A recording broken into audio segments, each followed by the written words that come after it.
आप देख रहे हैं विशाल 11। आज की कहानी एक पुरानी हॉस्पिटल की है जो कई सालों से बंद पड़ा हुआ है। तो चलिए बढ़ते हैं कहानी की ओर। कहानी में आगे बढ़ने से पहले अगर आप लोगों ने अभी तक हमारे विशाल 11 चैनल को सब्सक्राइब नहीं किया है तो जल्द ही कर लें और साथ में बेल आइकन को दबाना ना भूलें।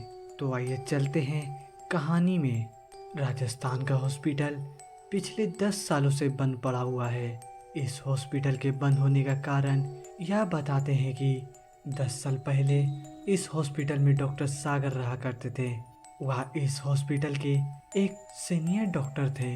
पर एक दिन जब डॉक्टर सागर हॉस्पिटल के छत पर टहल रहे थे तब कुछ लोगों ने डॉक्टर सागर को मारकर पानी के टंकी में डाल दिया था और उनकी मौत के कुछ दिन बाद से ही इस हॉस्पिटल हॉरर एक्टिविटी होने लगी और उसके बाद हॉस्पिटल में कई लोगों की लाश छत पर पड़ी मिली थी और कभी कभी तो खुद डॉक्टर सागर को कई लोगों ने हॉस्पिटल में घूमते देखा था, जिसके बाद इस हॉस्पिटल को बंद करना पड़ा था और आज भी कोई उस हॉस्पिटल में नहीं जाता। सूरज और अखिलेश आज ही इस हॉस्पिटल के बगल वाले हॉस्टल में रहने को आए थे। पूरा दिन घूमने के बाद दोनों जब हॉस्टल वापस आ रहे थे तब सूरज की नज़र हॉस्पिटल पर पड़ी। सूरज ने अखिलेश को हॉस्पिटल दिखाते हुए कहा, अरे भाई यह हॉस्पिटल बंद क्यों पड़ा है? ऐसा लग रहा है जैसे कई सालों से यहाँ बंद पड़ा हो। सूरज की बात सुनकर अखिलेश बोलता है, मुझे क्या पता भाई, मैं भी तेरे साथ यहाँ पहली बार आया हूँ। यही सब बात करते हुए दोनों अपने हॉस्टल में पहुँच जाते हैं। वहाँ पहुँचते ही सूरज होटल के एक आदमी से पूछता है, अरे भैया वह होटल के बगल वाला हॉस्पिटल बंद क्यों पड़ा है? सूरज की बात सुनकर वह आदमी बोलता है, क्योंकि वह एक भूतिया हॉस्पिटल है। उस आदमी की बात सुनकर सूरज बोलता है, अरे भैया जी मजाक मत करो और कुछ सही में पता हो तो बोलो।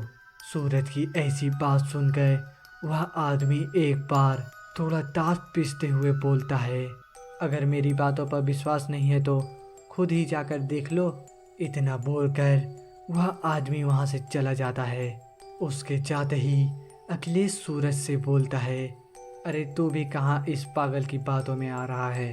पर सूरज तो जैसे अब उस हॉस्पिटल में जाने का मन बना बैठा था, इसलिए वह अखिलेश से बोलता है, यार एक बार देखकर आने में क्या जाता है, चल आज देखकर ही आते हैं वह आदमी सच बोल रहा था या झूठ। सूरज की ऐसी पागलों भरी बातें सूरज को समझाते हुए बोलता है, तू पागल तो नहीं हो गया है? और वैसे भी हमें क्या मिलेगा उस आदमी को झूठा साबित करके? सूरज एक बार और कोशिश करते हुए अखिलेश से बोलता है, भाई तुझे अपनी दोस्त की कसम, तू मेरे साथ आज रात को उस हॉस्पिटल में चल रहा है? अखिलेश जानता था सूरज बहुत जिद्दी है और अब वह जाकर ही मानेगा, इसलिए अखिलेश सूरज की बात मान जाता है और दोनों रात के 12 बजे उस हॉस्पिटल में जाने का प्लान बना लेते हैं। रात के 12 बजे का इंतज़ार करने लगते हैं और जैसे ही घड़ी में रात के 12 बजते हैं दोनों उस हॉस्पिटल में जाने लगते हैं और वहां पहुंचकर हॉस्पिटल के गेट का ताला तोड़कर अंदर चले जाते हैं। अंदर जाने के बाद दोनों एक एक कर हॉस्पिटल में हर जगह देखने लगते हैं कि कुछ तो भूतिया हो, पर उन्हें सिवाय धूल के वहां कुछ नहीं दिखा। अभी अखिलेश सूरज से बोलता है, भाई मुझे तो इस हॉस्पिटल में कुछ भी भूतिया जैसा नहीं दिख रहा, चल यार अब होटल चलते हैं, फालतू का टाइम वेस्ट कर रहे हैं हम यहाँ। सूरज के पास उनकी बातों का कुछ जवाब नहीं था, इसलिए वह भी बोलता है, चल यार मुझे भी लगता है वहाँ ऐसा कुछ नहीं है। इतना बोलकर दोनों बाहर जाने लगते हैं।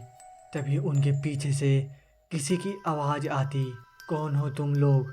आवाज़ सुनकर जैसे ही सूरज और अखिलेश अपने पीछे मुड़कर देखे तो उनके होश उड़ गए और उनके रगों में बहता खून जम सा गया, क्योंकि उन दोनों ने देखा उनके सामने एक बड़ा ही भयानक सा आदमी खड़ा था, क्योंकि उस आदमी का सर कटा हुआ था और उसने अपने सर को हाथ में पकड़ रखा था। उस आदमी को देखकर सूरज डरते डरते हुए उससे बोलता है, को कौन हो तुम?